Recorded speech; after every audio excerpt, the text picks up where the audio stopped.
Coni ha ufficializzato che la candidatura italiana per i Giochi Olimpici Invernali 2026 sarà quella di Milano Cortina, l'annuncio dei governatori di Veneto e Lombardia. Siamo felicissimi, avanti tutta. Il primo commento di Luca Zaia. Principio di incendio in un locale tecnico del teatro La Fenice di Venezia, l'immediato intervento scongiura il peggio, 2 intossicati. Coltellate per gli Schiamazzi, un morto e 7 feriti, di cui 2 gravi. Villorba sconvolta per la mattanza di sabato notte dopo una festa di addio al celibato di un gruppo di moldavi, fermato un albanese e un romeno. 2 giovani vittime in poche ore sulle strade venete, un 21enne padovano finisce con l'auto in un canale, un 18enne veneziano perde la vita in scooter. Sono universitari e per di più studenti d'arte responsabili dell'atto vandalico contro uno dei leoncini di San Marco, richieste di pene esemplari da tutta la città. Incidente di volo ieri sul Grappa, per fortuna senza gravi conseguenze, a cadere con il deltaplano un 81enne di Montebelluna. Viaggio tra gli oggetti della Grande Guerra, vi mostriamo la scaletta usata dai soldati austriaci per avventurarsi tra i cunicoli ghiacciati della Marmolada.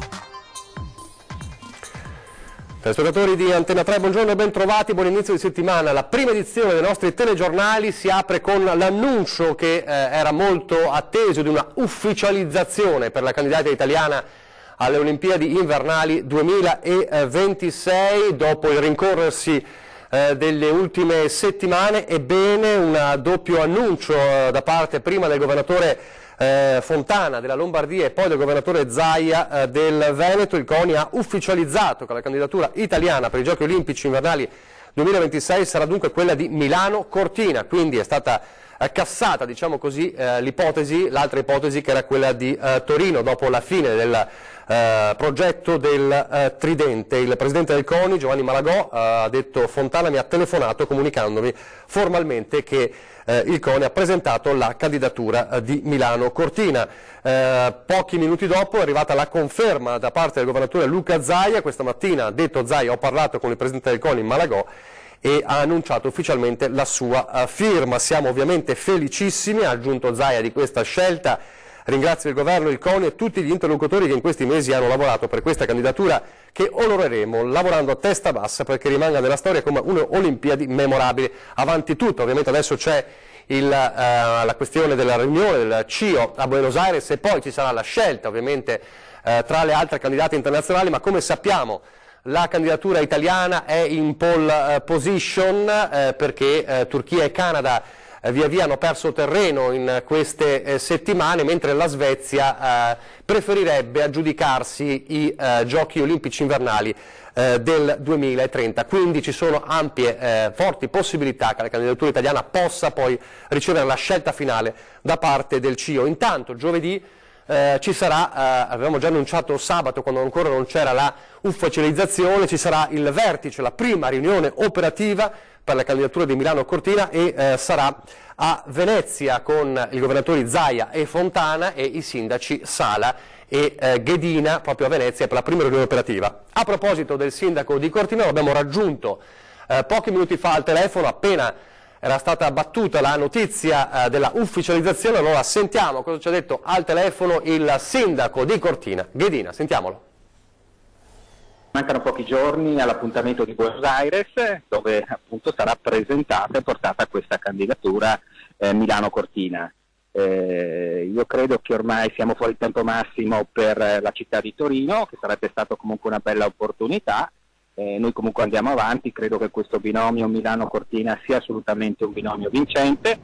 Riteniamo e speriamo che il governo sostenga, ma sono certo che lo sosterrà questa candidatura, e quindi credo che avremo una forza importante per poter fra qualche mese pensare all'aggiudicazione delle Olimpiadi 2026. Credo che sia già questo un bel risultato. Ovviamente confidiamo anche nella parte politica, perché non è un'opportunità solamente per i nostri territori, per il territorio veneto, per il territorio lombardo, ma è assolutamente un'opportunità per il Paese. Ecco Sindaco, rimane comunque la questione dei finanziamenti. Sì, diciamo che questa questione è ancora in piedi, ma io direi che sono abbastanza convinto che il governo sosterrà questa candidatura, che è una candidatura comunque italiana, una candidatura importante, è una candidatura forte che servirà e serve per il Paese non solamente in termini di immagine ma soprattutto in termini appunto di sviluppo. In tutto questo devo dire che comunque l'imprenditoria veneta e l'imprenditoria lombarda sicuramente hanno le spalle larghe per poter sostenere questo tipo di evento internazionale, e quindi cerchiamo di fare un passo alla volta, ovviamente con la positività che poi contraddistingue le due regioni. Queste dunque le parole a caldo del sindaco di Cortina, che dice con la sua evidente soddisfazione. Adesso la cronaca di questi attimi di paura che ci sono stati con il principio di incendio che si è sviluppato all'interno del teatro La Fenice di Venezia questa mattina. Allora ci racconta come è andata da Venezia, sta seguendo questa vicenda per noi Anna Maria Parisi in diretta. Anna Maria. Sì, buongiorno a te Nicola e ai nostri telespettatori. Appunto mi trovo qui a Venezia, nel campo di Rio La Chiesa, proprio di fronte al teatro La Fenice. Siamo dove è successo questa mattina un principio di incendio, come dicevi tu, dove esattamente è successo in una delle sale tecniche, dove ci sono praticamente i generatori, i gruppi elettrogeni cosiddetti, insieme a tutto il quadro elettrico. È da lì che l'incendio è partito. Nell'arco di 20 minuti fortunatamente è stato immediatamente domato, perché ci sono recati subito sul posto con gli uomini delle forze dell'ordine, carabinieri, polizia municipale, naturalmente i vigili del fuoco. 2 le squadre arrivate con 12 uomini, 2 dei quali però sono stati ricoverati all'ospedale civile di Venezia perché intossicati dal denso fumo.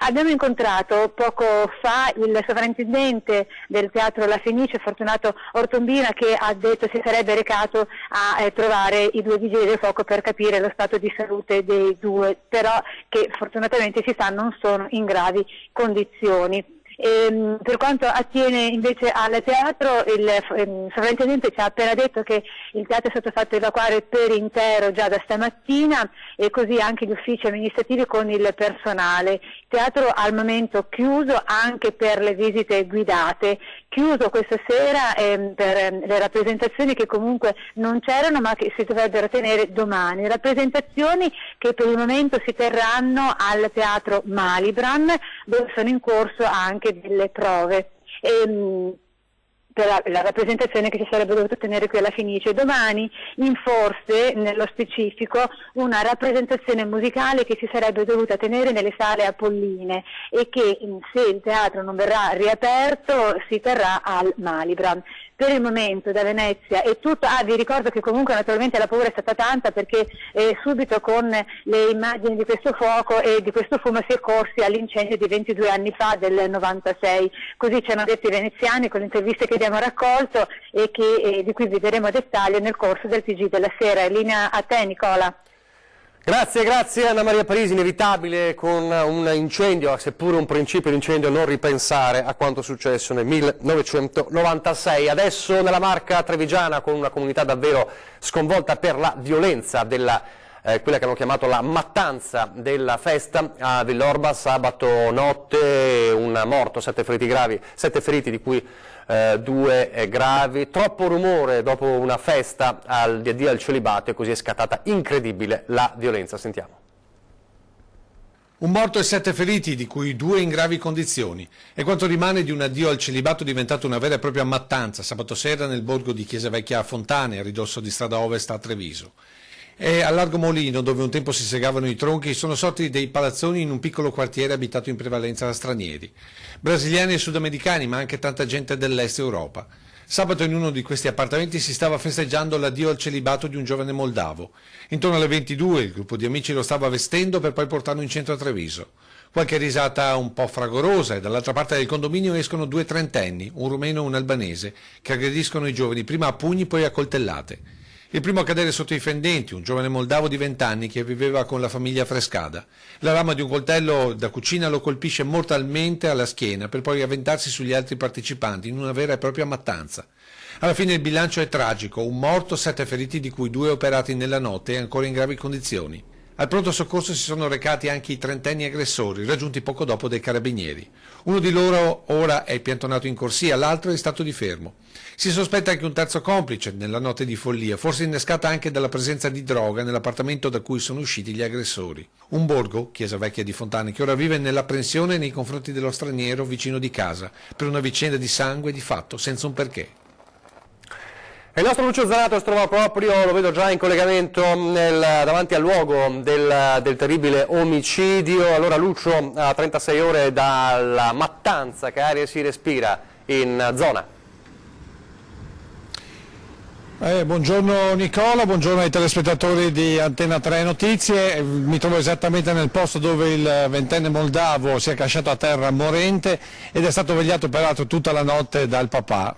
Questo è uno dei particolari che emergono qui. L'altro, come abbiamo detto nel servizio, è la pressione della gente. La gente non ha voglia di parlare di quello che è accaduto, anche se poi tra le righe emerge, diciamo, una situazione un po' particolare, un po' difficile, un giro di prostituzione sembra. Altro particolare che sta emergendo in queste ore è che la fidanzata di uno dei due aggressori addirittura sarebbe stata accoltellata dallo stesso, comunque è finita anche lei all'ospedale, poi è ritornata la mattina di domenica con diversi problemi anche per poi poter tornare a casa. Insomma, è stata una notte veramente di follia. Faremo vedere questa sera, qui ci sono macchie ovunque, macchie coperte dalla sabbia, ma ovunque, nel segno proprio di una vera e propria mattanza. La vera domanda è perché è successo tutto questo, e molto probabilmente era perché come dire, i toni si erano alzati tantissimo, un po' per l'alcol e molto per la droga. E da Fontane di Villorba è tutto, se non ci sono domande restituisco la linea allo studio. Grazie a Lucio Zanato. Ancora la cronaca con poche ore davvero ancora tragiche sulle strade del Veneto. L'ultima vittima, un 18enne che è morto a Sottomarina in sella al suo scooter. Dovrebbe esserci il collegamento in diretta. Da Sottomarina, dove ieri sera intorno alle 23:30 c'è stato un tragico incidente. Un ragazzo di 18 anni ha perso la vita mentre percorreva Viale Veneto in sella al suo scooter poco distante da Piazza Italia.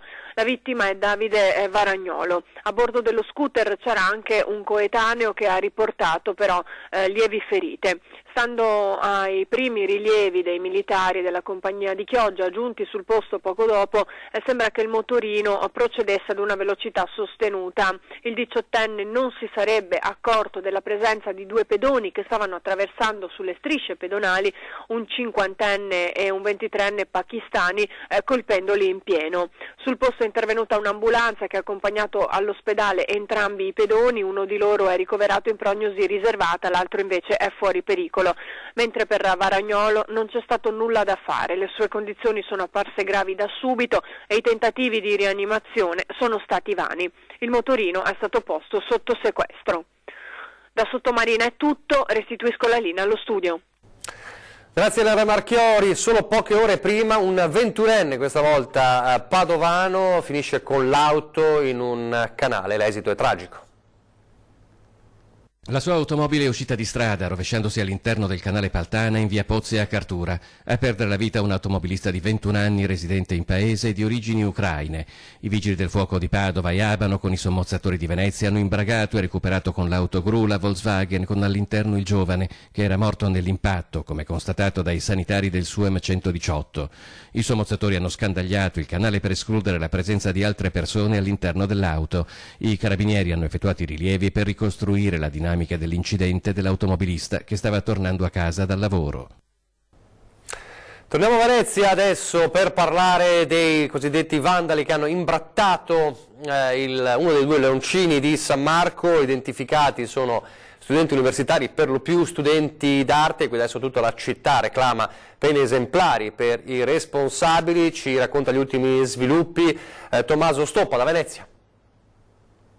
Sì, buongiorno da Venezia, dove sono stati identificati molto rapidamente gli autori del gesto vandalico contro uno dei due leoncini di piazza San Marco.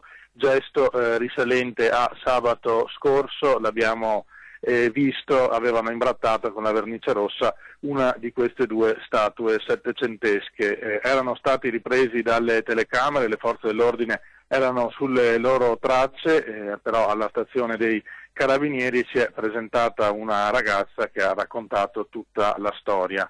Lei è una studentessa di Ca' Foscari e ha raccontato di essere stata presente quella notte insieme ad altri 3 giovani che tra i 22 e i 20 anni, questi 3 ragazzi, tutti studenti dell'Accademia delle Belle Arti, sono dunque gli autori di questo gesto, mentre questa ragazza ha raccontato di essere soltanto una testimone. La sua posizione è in questo momento al vaglio, ma non è stata iscritta per il momento nel registro degli indagati, a differenza di questi altri giovani. Si tratterebbe quindi di una goliardata e quindi di un gesto senza alcun significato politico, perché qualcuno, vista la concomitanza con la manifestazione No Grandi Navi e il fatto che gli stessi autori di questo gesto avevano anche fatto alcune scritte nella zona sui muri, tra cui una che recitava "mi state uccidendo", c'era anche l'ipotesi che ci fosse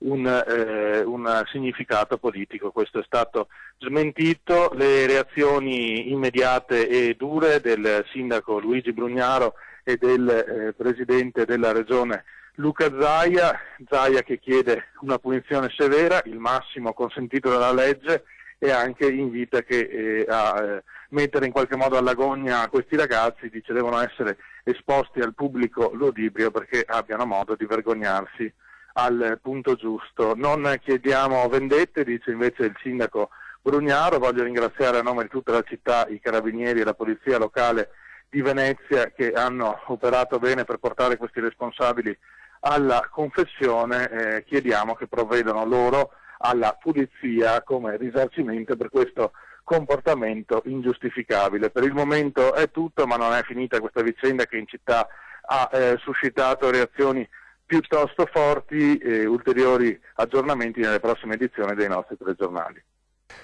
Grazie a Tommaso Stoppa. Venezia ieri è stata al centro anche dell'attenzione non solo per questa vicenda ma anche per la nuova manifestazione dei no navi contro i colossi del mare. Fumogeni, uova, simbolici tentativi di arrembaggio. È andata in scena ieri l'ennesima protesta contro il passaggio delle grandi navi in laguna. 1 migliaio le persone che si sono date appuntamento alle zattere per dire no ai colossi del mare. Non c'è stato il blocco né scontri con le forze dell'ordine come già avvenuto in passato, anche perché il dispositivo di sicurezza disposto dalla questura non ha fatto avvicinare troppo alle navi le imbarcazioni.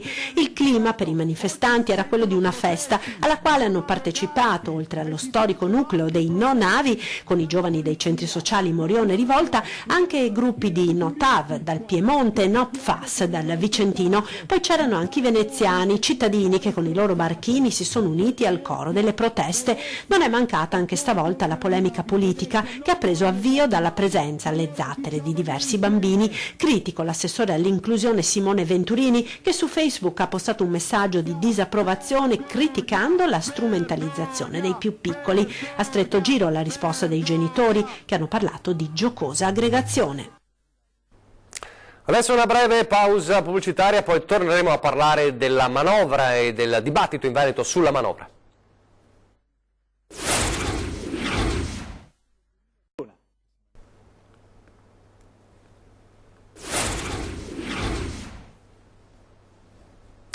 Rieccoci in studio, in diretta la prima edizione dei nostri telegiornali. Dunque si continua a discutere sulla questione della manovra, sulla manovra del governo e gli effetti anche in Veneto. Una chiave di lettura importante la dà la CGA di Mestre. Forse è opportuno da parte del governo spiegare quanto prima cosa intende fare, quale strada intraprendere, pena il rischio di abbassamenti in borsa e aumenti dello spread. Rispetto alla manovra, inoltre, non siamo stati ostili, non è un punto o meno che fa la differenza, ma nella manovra devono esserci risorse anche per la crescita e l'occupazione. Non possono bastare le novità annunciate in questi giorni. Così il presidente di Confindustria Vincenzo Boccia da Breganze, a fargli eco anche la CGA di Mestre. Di certo è che il deficit PIL sarà al 2,4%, quindi complessivamente questo governo avrà oltre 40 miliardi di spese in più per sostenere le misure che ha promesso in campagna elettorale. Ovviamente conosciamo i capitoli delle misure ma non i contenuti, anche se di positivo sicuramente c'è per quanto riguarda le piccole imprese e in particolar modo il mondo delle partite IVA, l'introduzione della flat tax e quindi una riduzione del carico fiscale. Ci preoccupa però il fatto che gran parte di questa spesa andrà in uscita correnti, cioè per l'aumento delle pensioni, per l'anticipo delle pensioni, per misure di sostegno al reddito e quindi non in investimenti in conto capitale, cioè in infrastrutture viarie e infrastrutturali varie, ma soprattutto in spesa corrente. Questo ovviamente rischia di non far aumentare il PIL. Tra costi e preoccupazioni, forte perplessità in merito al reddito di cittadinanza previsto per ben 6 milioni e mezzo di persone. Sì, non solo perché avrà un costo molto esorbitante questa misura, ma anche bisognerà capire a quali soggetti sarà rivolta questa misura e soprattutto se questa andrà a incentivare il lavoro nero e l'abusivismo, perché sarà il rischio che questi soldi vadano a già persone che non lavorano, che non hanno intenzione di trovarsi un lavoro e che grazie a questa misura in qualche modo potranno sostenersi economicamente per i prossimi anni. In attesa del responso dell'Europa e nella speranza di immediate misure correttive,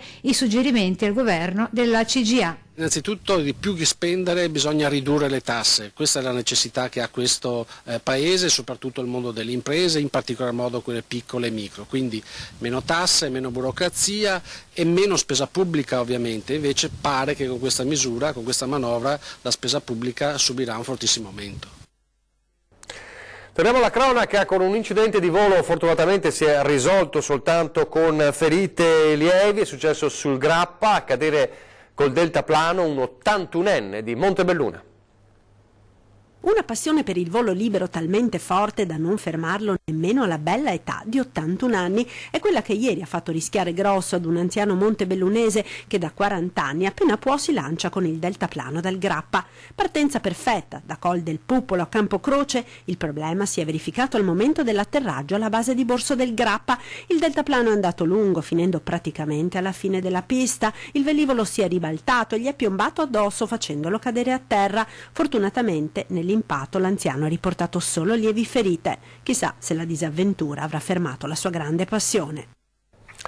Sabato è inaugurata a Treviso la nuova ala della Casa dei Gelsi, il miglior regalo per festeggiare i 30 anni importanti di attività dell'Advar. E direi che il territorio di Treviso ha risposto generosamente, direi che si è aperto ampiamente alla solidarietà. Nel giorno della celebrazione dei 30 anni di attività dell'Advar si realizza quello che la presidente Anna Mancini Rizzotti definisce un sogno, l'ampliamento dell'hospice Casa dei Gelsi. Io credo che dobbiamo ringraziare ogni cittadino, dobbiamo ringraziare la comunità che ci ha dato la possibilità di realizzare questo sogno. Con le 6 stanze inaugurate nella nuova ala, la struttura è dotata di 18 camere singole con bagno, dove vi è la possibilità di ospitare un familiare, di arredare la stanza con oggetti propri, di farsi preparare dei pasti personalizzati e di accogliere parenti ed amici in ogni momento senza limite di orario. Qui nella Casa dei Gelsi vengono effettuati circa 250 ricoveri gratuiti all'anno. Nuovi spazi per poter soddisfare le sempre maggiori esigenze del territorio e le aspettative di aiuto alle famiglie. È davvero molto importante per il territorio, per la cittadinanza, perché si aggiungono posti letto, ci saranno gli ambulatori, quindi è davvero una ricchezza per le persone sofferenti del territorio. A tagliare il nastro della nuova casa, insieme al presidente della regione Zaia e al direttore generale dell'ASL 2 Benazzi, c'era anche il sindaco Conte, accompagnato dagli ex Manildo e Gentilini, oltre ai dipendenti e volontari che prestano opera all'interno dell'associazione e dell'hospice. Grazie all'Advar e ai suoi 700 volontari, in 30 anni sono stati 9.000 i nuclei familiari assistiti a domicilio e nell'hospice e 2.500 le famiglie supportate nella elaborazione del lutto. Adesso abbiamo un gioiello in mano, dobbiamo assolutamente, tutti devono sentire la responsabilità perché questa struttura unica possa funzionare anche nel futuro, cioè continuamente, perché la gestione è impegnativa, quindi abbiamo bisogno che i cittadini, come ci hanno sostenuto prima, continuino a sostenerci anche ora, ne abbiamo ancora più bisogno. Continua il nostro viaggio tra gli oggetti della Grande Guerra, il viaggio nella memoria.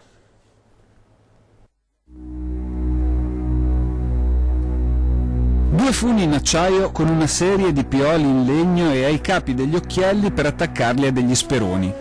Eccola la scaletta della città sotterranea delle Dolomiti, un vero e proprio formicaio sotto le nevi eterne. Questa veniva montata sull'interno delle grotte di ghiaccio. Questa qua è stata recuperata praticamente sulla zona di Cortina. Questa è stata recuperata su una zona di Cortina, su una soffitta che è stata, diciamo così, pulita. Sicuramente chi l'ha custodito per quasi un secolo voleva non si cancellasse quell'esperienza folle e straordinaria della città del ghiaccio, dimostrazione tangibile della follia di una guerra che spingeva gli uomini in zone impossibili, ma anche del genio che ha permesso di adattarsi ad ogni situazione estrema. E questa immagine con i soldati che trascinano su per la vetta in mezzo alla neve dei cannoni smontati, o quest'altra di un pezzo di artiglieria issato con le funi, ne sono la testimonianza visiva. E se pensate che siano disegni, guardate il pezzo che ancora oggi compone il sacello ai caduti italiani sulla Marmolada. È lo stesso pezzo costruito dalla Skoda. Qui hanno vissuto gli anni della Prima Guerra Mondiale gli austro-tedeschi rappresentati da questi volti. Un vecchio e un giovane Kaiserjäger, ovvero gli alpini di Franco Giuseppe, soldati tirolesi particolarmente fedeli all'imperatore oltre che esperti di vita in montagna. Eccoli all'inizio di uno dei cunicoli di questa caserma di ghiaccio dove si viveva, si preparavano le armi, difendendosi così dal gelo degli oltre 3000 metri di quota. Nella Marmolada, quando era l'inverno, era meno 30-35, invece sotto il ghiacciaio c'erano dai meno 5 e meno 7, perciò erano una dispersione di 28-30 gradi. Ecco come veniva utilizzata la scaletta dei ghiacciai tra piano e piano, ma anche per la vedetta esterna. Montavano la guardia fuori a meno 35, dopo mezz'ora, perché il cambio veniva dopo mezz'ora, perché se no si restavano là un'ora praticamente si congelavano tutti. Situazioni che oggi consideriamo folli ed estreme, che per questo non vanno dimenticate.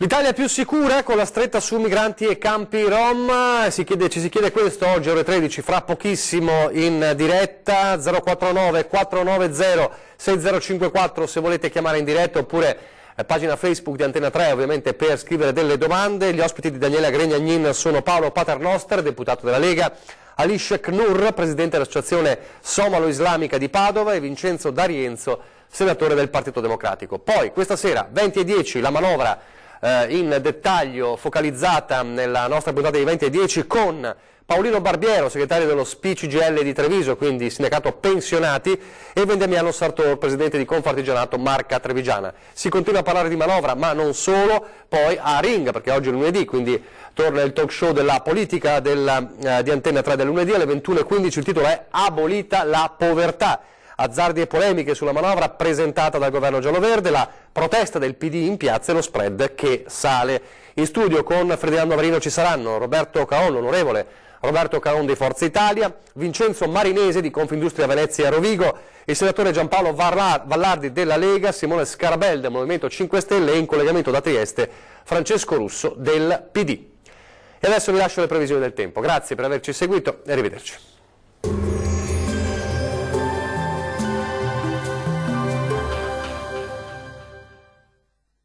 Ben ritrovati al meteo. Ottobre inizierà con il maltempo e il freddo sulle nostre regioni, dove saranno possibili anche dei fenomeni violenti. Nel dettaglio, sul Veneto sarà molto instabile, tuttavia con qualche pausa più asciutta al mattino, ma dal pomeriggio avremo temporali diffusi e localmente anche molto intensi, con rischio di locali nubifragi, specie in serata e in nottata. Temperature in ulteriore calo, con minime tra 8 e 11 gradi, massime comprese invece tra 15 e 19 gradi circa. Diamo ora uno sguardo al Friuli Venezia Giulia. Situazione molto simile, con qualche pausa più asciutta nella prima parte della giornata, ma con intenso maltempo a partire dal pomeriggio. Rovesci e temporali dunque anche molto forti, specie sulle aree costiere. Temperature minime tra 8 e 11 gradi. Valori massimi oscillanti invece tra 17 e 20 gradi circa. Vediamo infine la situazione del Trentino Alto Adige. Non cambia di molto la previsione, anche in questo caso ci sarà più spazio per qualche schiarita al mattino, ma dal pomeriggio è atteso un deciso peggioramento, con precipitazioni temporalesche piuttosto diffuse e localmente anche di moderata intensità. Temperature minime sui 10 gradi.